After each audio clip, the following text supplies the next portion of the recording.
Hello everyone, welcome to the golden days career point. चलिए आज के प्रैक्टिस सेशन की शुरुआत करते हैं।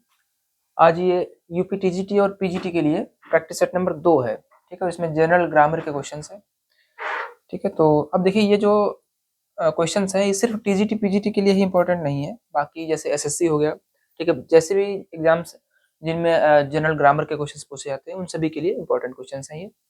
चलिए शुरुआत करते हैं। पहला question, what is used to join words और सेंटेंसेस। ठीक है, अब देखिए पार्ट्स ऑफ स्पीच से क्वेश्चन आया हुआ है। इसमें पूछा है what is used to join words, मतलब किसका प्रयोग किया जाता है शब्दों को जोड़ने के लिए अथवा सेंटेंसेस मतलब वाक्यों को जोड़ने के लिए। ठीक है, ऑप्शन है प्रीपोजिशन का प्रयोग किया जाता है, दूसरा है इंटरजेक्शन, तीसरा है कंजक्शन या फिर एडवर्ब। अब देखिए डेफिनेशन क्या है, अगर किन्हीं दो शब्दों को जोड़ना हो या किन्हीं दो वाक्यांशों को जोड़ना हो या फिर किन्हीं दो वाक्यों को जोड़ना हो, ठीक है, इन सभी के लिए कंजक्शन का प्रयोग किया जाता है। तो यहाँ पर ऑप्शन नंबर सी आपका सही जवाब होगा।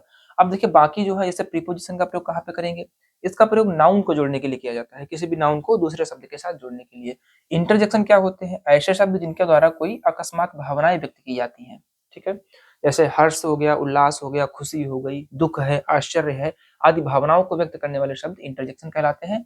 एडवर्ब क्या होते हैं, ऐसे शब्द जो किसी वर्ब की विशेषता को बताते हैं या फिर किसी एडजेक्टिव की विशेषता को बताते हैं या फिर किसी अन्य एडवर्ब की विशेषता को क्वालिफाई करवाते हैं। ठीक है, चलिए तो सबके बारे में पता चल गया। यहाँ पर इसका सही जवाब ऑप्शन नंबर सी हो जाएगा। Next question number 2, it expresses some sudden feelings, which parts of speech is it. ठीक है, अब देखिए अभी पीछे समझाया था, इसमें पूछ दिया वही बात। यह एक्सप्रेसेस माने होता है व्यक्त करता है, सम माने कुछ, सडन माने अचानक, फीलिंग्स ठीक अकस्मात भावनाओं को व्यक्त करता है। विच parts of speech is it, यह कौन सा शब्द भेद है।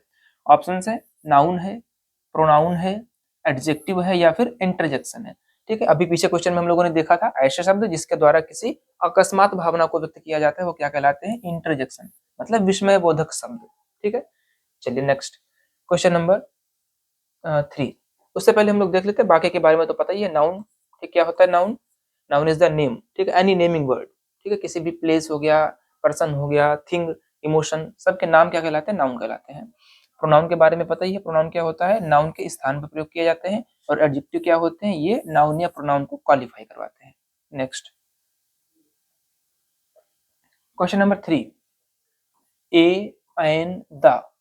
ठीक है, a and the, this that these those, every, each, some, any.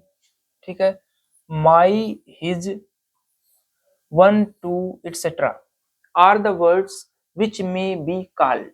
कह रहे कि ये जो शब्द हैं इनको क्या कहा जा सकता है। ठीक है, शब्द कौन कौन से, देखिए ए एंड द, ये क्या है, आर्टिकल्स है।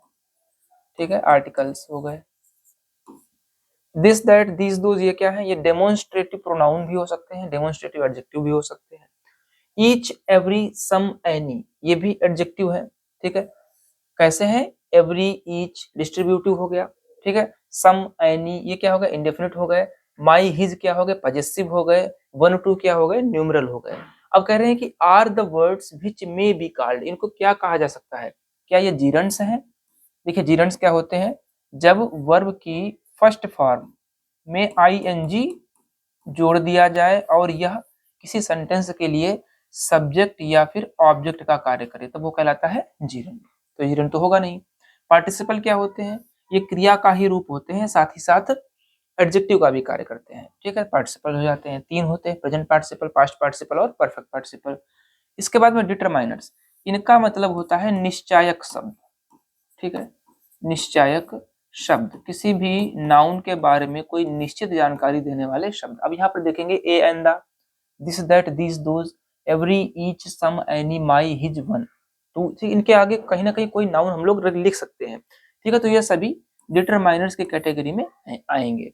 ठीक है, इन्फिनिटिव्स क्या होते हैं, ये होते हैं वर्ब की फर्स्ट फॉर्म से पहले, वर्ब के फर्स्ट फॉर्म से पहले टू जोड़ दिया जाता है। ठीक है, तो टू प्लस वर्ब की फर्स्ट फॉर्म इन्फिनिटिव कहलाते हैं। ठीक है, चलिए तो इस क्वेश्चन का सही आंसर क्या हो गया, determiners, option number C. Next question number 4, यहाँ पर कुछ सेंटेंस लिखे हुए हैं। पहला है सी केम सून आफ्टर, ठीक है, सी केम सून आफ्टर। अगला है सी केम आफ्टर मी। तीसरा है she came after I had gone, ठीक है। करें consider the use of after, मतलब आफ्टर के प्रयोग पर ध्यान दीजिए। इन दीज थ्री सेंटेंसेस, इन तीन वाक्यों में। आगे है the grammatical categories of after, मतलब आफ्टर की जो व्याकरणीय कैटेगरी है, ठीक है, विल बी क्या होगी। मतलब ये पूछा है कि तीनों सेंटेंसेस में आफ्टर जो है वो किस रूप में प्रयोग किया गया है। पहले में ये देखिए यहाँ पर, ठीक है, और सी केम आफ्टर मी इस यहाँ पर, और ये, ठीक है, तीनों में। पहले तो हम लोग ऐसे ही देख लेंगे, ऑप्शन तो बाद में देखेंगे। पहले सेंटेंस में आफ्टर कौन सा पार्ट ऑफ स्पीच है, देखिए शी केम सून आफ्टर। अब यहाँ पर ये आना, वह आई, सून आफ्टर ठीक बाद, शीघ्र है ना, तो यहाँ पर ये क्या है, वर्ब की विशेषता है, तो ये बन जाएगा एडवर्ब। यहाँ पर आफ्टर क्या है, एडवर्ब है। मतलब इस सेंटेंस में आफ्टर किस पार्ट ऑफ स्पीच के रूप में लिखा है, एडवर्ब के रूप में। नेक्स्ट सेंटेंस में सी केम आफ्टर मी। अब देखिए यहाँ पर ये मी हो गया एक प्रोनाउन, ठीक है, और इसको जोड़ रहा है ये आफ्टर, किसके साथ में, वर्ब के साथ में। तो ये किसका काम कर रहा है, ये प्रीपोजिशन का काम करेगा, ठीक है, संबंध बोधक अव्यय, ठीक है, प्रीपोजिशन बन गया। और सेंटेंस नंबर 3 में she came after I had gone. अब देखेंगे यहाँ पर इतना जो है, ये जो पार्ट है हमारा, ये इसमें देखिए सब्जेक्ट है, वर्ब है, इसमें भी सब्जेक्ट है और वर्ब है। मतलब ये एक क्लाज है और एक ये क्लाज है, और यहाँ पर मतलब एक ये उपवाक्य हो गया, एक ये उपवाक्य हो गया, और दोनों को जोड़ने का काम आफ्टर कर रहा है। तो इस सेंटेंस में आफ्टर क्या है, कंजक्शन है, क्योंकि कंजक्शन की डेफिनेशन क्या होती है, कंजक्शन की डेफिनेशन होती है किन्हीं दो वर्ड्स को जोड़े जो, या फिर किन्हीं दो क्लॉजेस को जोड़े, या फिर किन्हीं दो सेंटेंसेस को जो जोड़ने का काम करे, उसको कहते हैं कंजंक्शन। अब देख लेंगे यहाँ पर ऑप्शंस में एडवर्ब, प्रीपोजिशन और कंजक्शन। पहले ऑप्शन में एडवर्ब, प्रीपोजिशन और कंजक्शन, बिल्कुल ऑप्शन नंबर ए सही जवाब है, ठीक। चलिए next question number 5। A noun which denotes either a male or a female, ठीक, कह रहे हैं कि एक ऐसा नाउन जो आइदर माने या तो मेल को डिनोट करे या फिर फीमेल को डिनोट करे, मतलब एक ही वर्ड के द्वारा। जैसे एग्जांपल लिख दिया डॉक्टर, ठीक, अब डॉक्टर जो है मेल भी होते हैं फीमेल भी होते हैं, ठीक है, टीचर, ठीक, इस तरीके से बहुत से शब्द हैं। तो यहाँ पर मैंने दो एग्जांपल्स लिखे, इनका पूछा गया। अभी डॉक्टर जैसे लिखा हुआ, आपसे पूछा जाए कि किस जेंडर का ये नाउन है, या फिर टीचर किस जेंडर का नाउन है, तो डॉक्टर और टीचर मेल भी हो सकता है फीमेल भी हो सकता है, तो कॉमन जेंडर में आएंगे, ठीक है। ऑप्शन नंबर यहाँ पर डी, कॉमन जेंडर सही जवाब हो जाएगा, ठीक है। नाउन जेंडर सभी लिखे हुए हैं यहाँ पर, देखिए मैस्कुलिन जेंडर मतलब जो मेल को डिनोट करे, फेमिनिन मतलब जो फीमेल को डिनोट करे, कॉमन मतलब जो दोनों में से किस दोनों को डिनोट करे, या तो मेल या तो फीमेल, न्यूट्रल मतलब ना तो मेल ना तो फीमेल, ठीक है, मतलब निर्जीव वगैरह हो जाएगा, ठीक है, एनिमल्स हो जाएंगे, निर्जीव हो जाएंगे। तो यहाँ पर सही ऑप्शन कौन सा हो जाएगा हमारा, कॉमन जेंडर, ठीक है, ऑप्शन नंबर डी। चलिए next question number 6। A noun which denotes neither male. अब देखिए ध्यान देंगे यहाँ पर, पहले क्या था, या तो मेल या फीमेल, यहाँ पर क्या है, ना तो मेल हो और ना ही फीमेल हो। तो अभी बताया आपको कौन सा होगा, न्यूट्रल जेंडर हो जाएगा, ठीक है। Next question number 7। When a noun और pronoun is used as the subject of a verb, ठीक, इट इज इन। इन्होंने पूछा है कि जब एक नाउन या प्रोनाउन को एक वर्ब के सब्जेक्ट के रूप में प्रयोग किया जाए, ठीक है, एक नाउन या प्रोनाउन को जब वर्ब के सब्जेक्ट के रूप में प्रयोग किया जाए, तब यह किस केस में होगा, ऑब्जेक्टिव केस में होगा, नॉमिनेटिव केस में होगा, पॉजेसिव केस में होगा, या फिर नन ऑफ दीज। अब देखिए समझेंगे, यहाँ पर सेंटेंस जो भी लिखा रहता है हमारे पास, यहाँ पर ये सब्जेक्ट हो गया, ठीक है, और प्रेडिकेट हो गया, ठीक है। तो सब्जेक्ट वाले हिस्से में सब्जेक्ट है, प्रेडिकेट वाले हिस्से में क्या आता है हमारा, ऑब्जेक्ट आता है, ठीक है। और यहीं पर पोजेशन में भी आता है, संबंधवाचक में भी आता है। तो अगर कोई नाउन यहाँ पर लिखा हुआ है तो इसका मतलब वो सब्जेक्टिव केस में है, अगर वो यहाँ पर लिखा हुआ है तो मतलब ऑब्जेक्टिव केस में है। अगर किसी के साथ संबंधित है, जैसे हिज है, हर है, योर है, माई है, तो वो क्या होगा, उसके साथ कहीं ना कहीं कुछ लिखा होगा। जैसे बुक है, और बुक के पहले हमने लिखना है अपनी, तो क्या हो जाएगा, हिज, ठीक है, या फिर माई, या फिर योर, इस तरीके से जो ये आ रहे हैं ये क्या बताते हैं, पोजीशन में। तो ये जो नाउन होगा वो किसमें होगा, पॉजेसिव केस में होगा। ठीक है, यहाँ पर जो लिखा होगा वो ऑब्जेक्टिव केस में होगा, और यहाँ पर जो लिखा होगा वो सब्जेक्टिव केस में होगा। इनका और भी नाम होता है। ठीक है, इसका नाम होता है नॉमिनेटिव केस, सब्जेक्टिव को हम लोग नॉमिनेटिव भी बोलते हैं। ठीक है, कर्ता कारक जिसको कहते हैं नॉमिनेटिव। ठीक है, ऑब्जेक्टिव को हम लोग एक्यूजेटिव केस भी बोलते हैं। ठीक है, चलिए तो यहाँ पर हमारा ऑप्शन क्या क्या है, ऑब्जेक्टिव है, नॉमिनेटिव है, पॉजेसिव है, तो कौन सा सही हो जाएगा हमारा, ये कहा क्या इन्होंने, एज द सब्जेक्ट, जो सब्जेक्ट रूप में प्रयोग होगा तो क्या कहलाएगा, नॉमिनेटिव या फिर सब्जेक्टिव। ठीक है, कोई एक नाम मिल जाए हम लोगों को ऑप्शन में, नॉमिनेटिव केस मिल गया। चलिए नेक्स्ट, अगला क्वेश्चन है, व्हेन अ नाउन और pronoun is used as the object. देखिए पहले वाले में क्या क्वेश्चन में पूछा था, सब्जेक्ट के रूप में, अब की बार क्या पूछा है, object of a verb. Object के रूप में है तो किस केस में होगा, ऑब्जेक्टिव केस में या फिर एक्यूजेटिव केस में। ठीक है, दो नाम होते हैं इसके, ऑप्शन नंबर ए। ठीक है, ऑब्जेक्टिव या फिर एक्यूजेटिव केस। ठीक है, बी में देखिए नॉमिनेटिव, इसका मतलब क्या है, सब्जेक्ट में होना चाहिए, पॉजेसिव का मतलब क्या है, पोजेशन में होना चाहिए, बाकी नॉन ऑफ दिस कोई दिक्कत नहीं उसमें। ठीक है, तो ऑप्शन नंबर ए सही जवाब। नेक्स्ट क्वेश्चन, क्वेश्चन नंबर 9 में क्या पूछा गया है, ही गैव मी अ बुक। ठीक है, इन दिस सेंटेंस मी, अब देखिए यहाँ पर मी वर्ड लिखा हुआ है, आगे कहा है एंड ए बुक। ठीक है, me and a book are the objects, ये दोनों क्या है, ऑब्जेक्ट है। ठीक है, which is the correct option, सही ऑप्शन कौन सा है। ठीक है, अब देखिए सब सेंटेंस क्या लिखा हुआ है, ही गैव मी अ बुक, उसने मुझे एक किताब दी। ठीक है, अब इसमें ये मी और अ बुक, ये दो ऑब्जेक्ट हैं इस सेंटेंस में।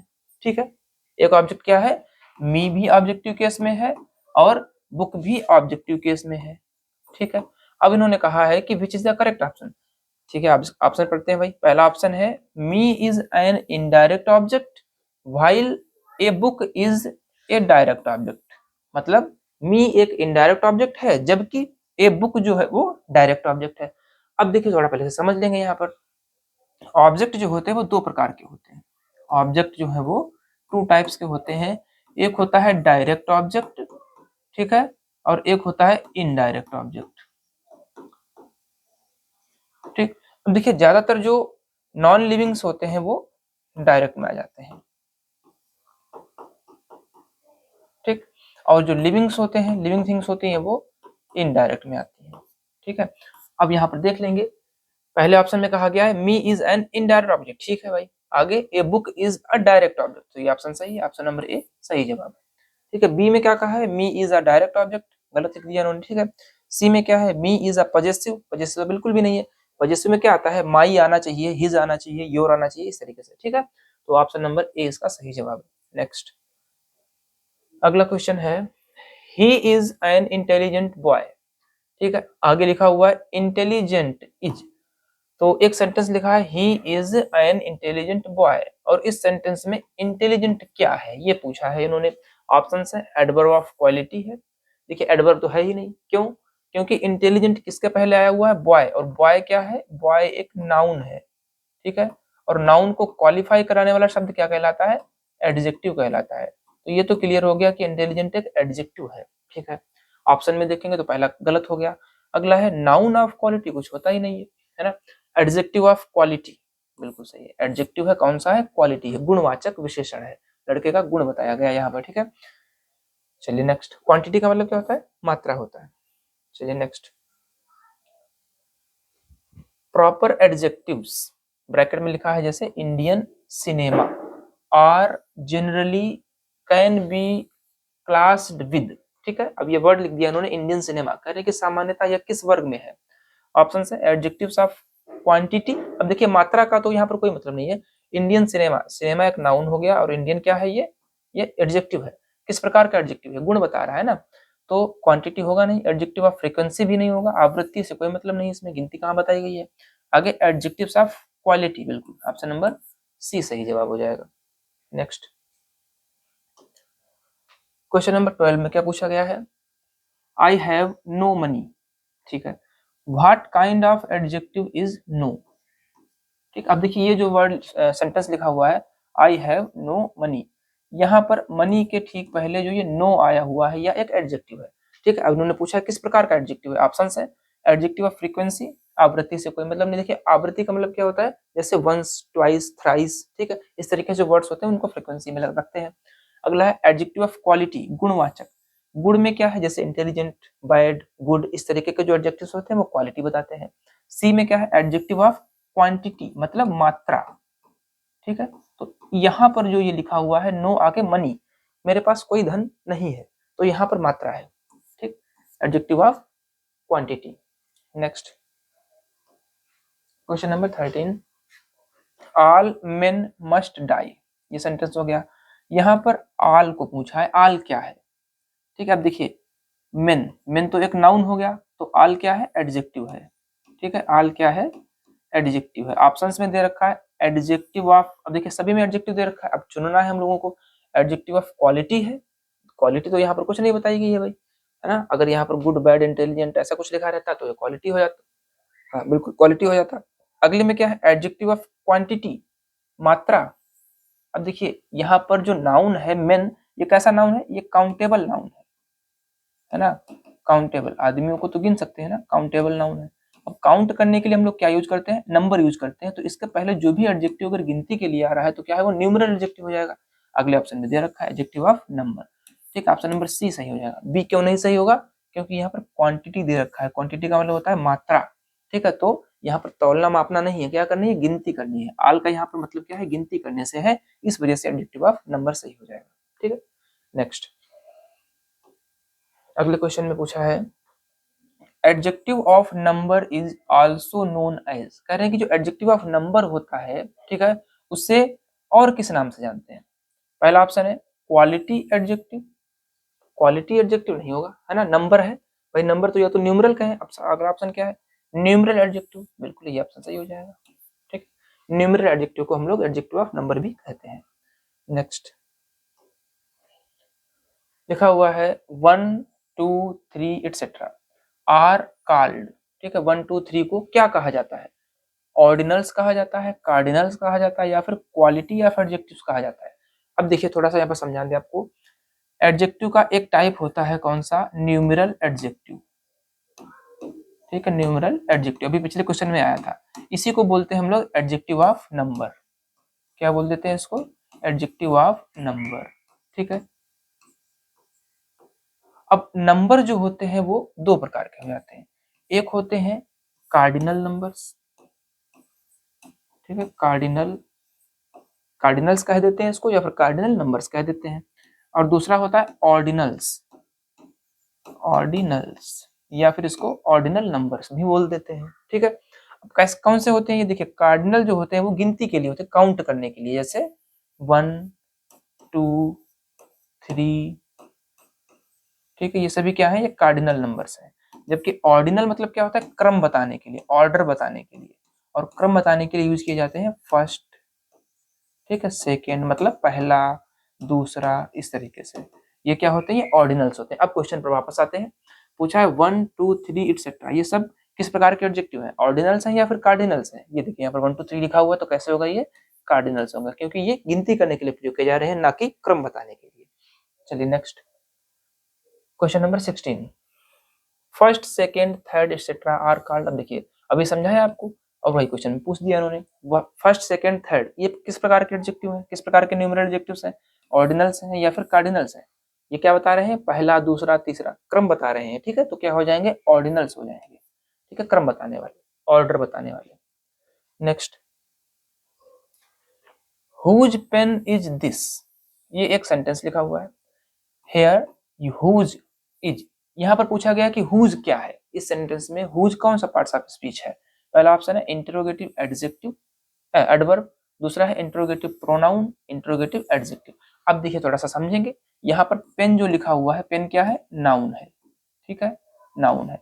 और यहाँ पर पेन के बारे में पूछ रहा है ना, हुज किसका, किसका पेन। तो यहाँ पर अब देखिए पेन के बारे में अगर कुछ क्वालिफाई कर रहे हैं तो क्या हो जाएगा, एडजेक्टिव, क्योंकि पेन नाउन है, नाउन के बारे में कुछ भी बताएंगे तो क्या हो जाएगा, ये इंटरोगेटिव। प्रश्न पूछ रहा है, हुज क्या कर रहा है, प्रश्न पूछ रहा है, इस वजह से इंटरोगेटिव एडजेक्टिव हो जाएगा ये, ठीक है। नेक्स्ट क्वेश्चन नंबर 18, यहाँ पर सेंटेंस लिखा है व्हाट अ मैन, ठीक है। इस सेंटेंस में व्हाट क्या है, व्हाट कौन सा पार्ट्स ऑफ स्पीच है। अब देखेंगे यहाँ पर ए मैन, ये भी एक नाउन है, मैन क्या है, नाउन है, ठीक है। और व्हाट मैन को ही क्वालिफाई करा रहा है, तो एक्सक्लामेटरी एडवर्ब होगा, एडवर्ब तो नहीं, क्रिया के बारे में कोई बात ही नहीं हो रही है। एक्सक्लामेटरी नाउन, नाउन भी नहीं होता है, एक्सक्लामेटरी क्या होता है, एक्सक्लामेटरी ये एडजेक्टिव, क्योंकि नाउन के बारे में ये विस्मय बोधक बात कह रहा है, व्हाट अ मैन, क्या आदमी है, इस तरीके से, ठीक है। तो इस मैन के बारे में व्हाट बता रहा है, इसलिए एक्सक्लामेटरी एडजेक्टिव हो जाएगा ये। नेक्स्ट देखिए, एक बात का विशेष ध्यान रखेंगे, सेंटेंस में कोई भी वर्ड जो लिखा हुआ है वो कौन सा पार्ट्स ऑफ स्पीच है उस सेंटेंस पे डिपेंड करता है, अलग से हम लोग उसको डिफाइन नहीं कर सकते हैं जल्दी में, ठीक है। मतलब अगर कहीं से अलग लिख दिया जाए व्हाट, अब पूछ दें आपसे कौन सा पार्ट ऑफ स्पीच है, ठीक है, तो अभी देखिए ये तो इंटरोगेटिव प्रोनाउन भी हो सकता है, इंटरोगेटिव एडजेक्टिव भी हो सकता है, ठीक, कंजक्शन भी हो सकता है, तो अभी हम इसको डिफाइन नहीं कर सकते हैं कि ये कौन सा पार्ट ऑफ स्पीच है जब तक कि इसको हम किसी सेंटेंस में प्रयोग नहीं करेंगे, ठीक है। अगर इस व्हाट के द्वारा कोई दो क्लॉजेज जुड़ रहे हैं तो ये कंजक्शन का काम करेगा, ठीक है। अगर इसके बाद में डायरेक्ट वर्ब आ रही है तो प्रोनाउन का काम करेगा, इंट्रोगेटिव प्रोनाउन हो जाएगा। अगर इसके बाद कोई नाउन आ रहा है तो इंट्रोगेटिव एडजेक्टिव हो जाएगा, ठीक है। मतलब यूज के आधार पर, प्रयोग के आधार पर हम लोग बता सकते हैं कि कौन सा पार्ट ऑफ स्पीच है वो वर्ड। चलिए अगला क्वेश्चन देखते हैं। यहाँ पे लिखा हुआ है the grammatical categories of strength strengthen are, दो शब्द दिए हैं यहाँ पर, पहला वर्ड है स्ट्रेंथ और दूसरा वर्ड है स्ट्रेंथन, ठीक है। पूछा है इन्होंने कि कौन सी ग्रामेटिकल कैटेगरी है इनकी, ऑप्शन है नाउन वर्ब। देखिए पहले इनको देख लेते हैं। स्ट्रेंथ मींस क्या होता है, शक्ति, स्ट्रेंथ माने क्या होता है, शक्ति, ताकत, तो ये क्या है, ये नाउन है भाई, ठीक है, क्या है, नाउन है। अब देखिए यहाँ पर कैसा नाउन है ये, एब्स्ट्रैक्ट नाउन, ठीक है। स्ट्रेंथन माने क्या होता है, ताकतवर बनाना, मतलब कोई कार्य कर रहा है ना यहाँ पे, तो क्या हो जाएगा, ये वर्ब है, ठीक है, ये वर्ब है। तो ऑप्शन देखेंगे यहाँ पर, पहला option noun verb, noun verb, ठीक है, पहला ऑप्शन सही हो गया यहाँ पर। चलिए next question number 20, last question है प्रैक्टिस सेट का। लिखा हुआ है it is a degree of an adjective which denotes a higher degree of the quality than the positive. पहले इतना अर्थ समझ लेते हैं। कह रहा है कि it is a degree of an adjective, यह एक विशेषण की डिग्री है, एडजेक्टिव की डिग्री है, अवस्था है, विच डिनोट्स जो कि प्रदर्शित करती है, अ हायर डिग्री एक उच्चतर अवस्था, ऑफ क्वालिटी गुण की, किसी गुण की उच्चतर अवस्था, देन द पॉजिटिव, ठीक है, पॉजिटिव की अपेक्षा एक ज्यादा बढ़कर के बताती है। आगे कुछ और बताया है, इट इज यूज्ड, यह तब प्रयोग की जाती है जब टू थिंग्स, ये बात विशेष ध्यान रखेंगे, कितनी, टू थिंग्स और सेट्स ऑफ थिंग्स, ठीक, आर कंपेयर्ड, जब कोई दो चीजों के बीच तुलना की जाए। अब थोड़ा सा समझेंगे, देखिए जो एडजेक्टिव ऑफ क्वालिटी होता है, एडजेक्टिव ऑफ क्वालिटी, ठीक है, या इसको हम लोग क्वालिटेटिव एडजेक्टिव भी बोल देते हैं, ठीक है, इसको क्वालिटेटिव एडजेक्टिव भी बोलते हैं। यह क्या है, एडजेक्टिव का एक टाइप है, ठीक है। तो इस क्वालिटेटिव एडजेक्टिव की तीन अवस्थाएं होती हैं या फिर डिग्रीज होती हैं। पहली डिग्री होती है पॉजिटिव, कौन सी होती है, पॉजिटिव डिग्री, और दूसरी होती है कॉम्परेटिव, ठीक है, कॉम्परेटिव डिग्री, और तीसरी होती है सुपरलेटिव, ठीक है। अब बात की जाए ये कैसे यूज की जाती है, तो जो पॉजिटिव डिग्री होती है यह समानता के आधार पर तुलना की जाती है, ठीक है, कोई इसके समान है या नहीं। और इसको कैसे पहचानते हैं, सेंटेंस में ज्यादातर ये एज, ठीक है, या फिर सो एज का प्रयोग हुआ होता है। कैसे होता है, जैसे कह दिया गया ही इज, ठीक है, जैसे इसका प्रयोग करके बताते हैं आपको। जैसे कह दिया गया ही इज, ठीक है, एज वाइज, वह उतना ही बुद्धिमान है, एज यू, जितना कि आप, ठीक। अब देखिए सो का कहाँ पे प्रयोग करते हैं, इसके साथ नॉट आता है। जैसे कह दिया गया ही इज नॉट, ठीक है, सो वाइज, वह उतना बुद्धिमान नहीं है जितना कि आप। तो ये जो सेंटेंस है किस डिग्री के हैं, पॉजिटिव डिग्री के हैं, ठीक है। अच्छा, कॉम्परेटिव डिग्री कैसे पहचानते हैं, इसके सेंटेंसेस में क्या होता है, कॉम्परेटिव डिग्री लिखी रहती है, ज्यादातर उसमें ई आ रहा है वर्ड के अंत में, और उसके साथ में देन, तुलना करने के लिए देन का प्रयोग अवश्य हुआ होता है, और फिर यहाँ पर जिसके साथ तुलना कर रहे हैं वो चीज लिखी होती है, ठीक है। जैसे एग्जाम्पल समझते हैं, जैसे लिखा मिल सकता है ही इज, ठीक है, better, he is better than me. अब देखिए यहाँ पे, ठीक है, इस तरीके से वाक्य जो होंगे वो कंपैरेटिव डिग्री में होंगे।